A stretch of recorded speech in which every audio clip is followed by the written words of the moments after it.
In your interview process, figure out their why. Beyond money, beyond I need a job. I had a woman come in.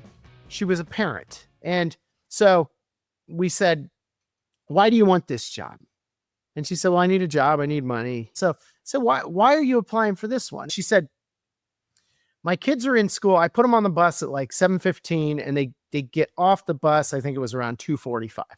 And so this particular job was like 8 to 2. And I thought, oh, that makes sense.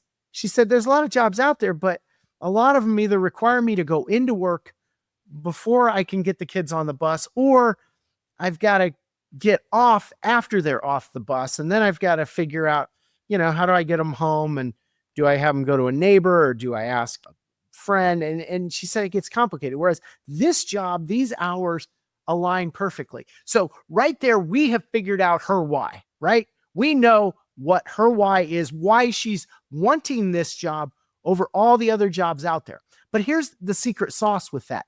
We then begin to formulate how we craft that position. So let's say normally on our 8 to 2 position, we may ask people, hey, can you stay 2 hours of overtime, right?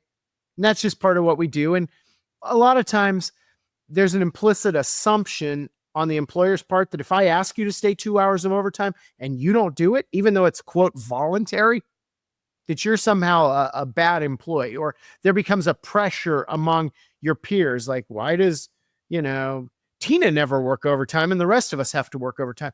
And so by finding out this why right away, you don't ask Tina to do that because Tina has to get her kids off the bus at 2:30. And not only that, you lay the groundwork with the rest of the team. Like, Tina is going to bust butt for these normal hours, but she's not going to be on the overtime.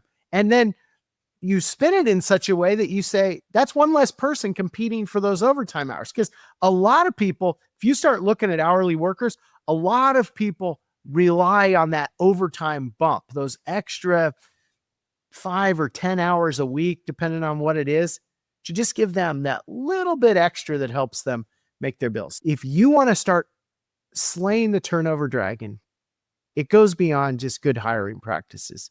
Before they ever set foot in the door, figure out their why and figure out how your company can help them achieve their goals.